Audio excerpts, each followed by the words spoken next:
How do federal and state gun laws affect Second Amendment? The Second Amendment of the United States Constitution is a vital part of our rights. It protects an individual's ability to keep and bear arms, primarily for self-defense and security at home. However, how this right is applied can vary greatly between federal and state laws. Understanding this difference is essential for anyone interested in gun ownership and individual freedoms. At the federal level, there are specific laws that set the groundwork for gun ownership. These laws include background checks and restrictions on ownership for certain individuals, such as felons or those with mental health issues. However, federal laws do not cover every detail of gun ownership, which allows states to create their own regulations. State laws can be more or less strict than federal laws, reflecting the values of the local population. Many states have their own constitutional provisions that affirm the right to bear arms, while others relying on statutory laws.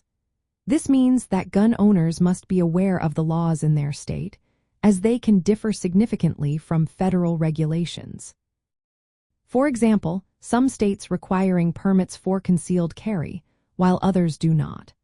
There may also be waiting periods for purchasing firearms or specific rules about where guns can be carried. This patchwork of laws means that individuals traveling across state lines need to be informed about the regulations in each state they enter. Recent decisions by the Supreme Court have reinforced the individual right to bear arms. The court has clarified that while this right exists, it is not without limits. Some state laws that were too restrictive have been struck down, affirming the right to carry firearms in public for self-defense.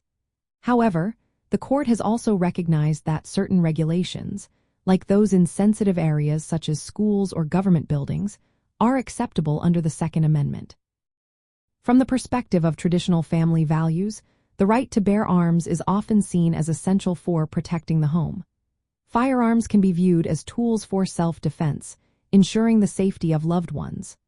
Women, in particular, may find this right important for their personal safety and the security of their families. State laws that support responsible gun ownership can empower individuals to take charge of their safety. Practical steps include being aware of both federal and state gun laws, especially for those who travel. Understanding these laws helps ensure that individuals can lawfully possess and use firearms. Supporting laws that balance the right to bear arms with reasonable safety measures can protect families while respecting constitutional rights. Overall, the interplay between federal and state gun laws shapes how the Second Amendment is exercised, aiming to preserve individual freedoms and family security.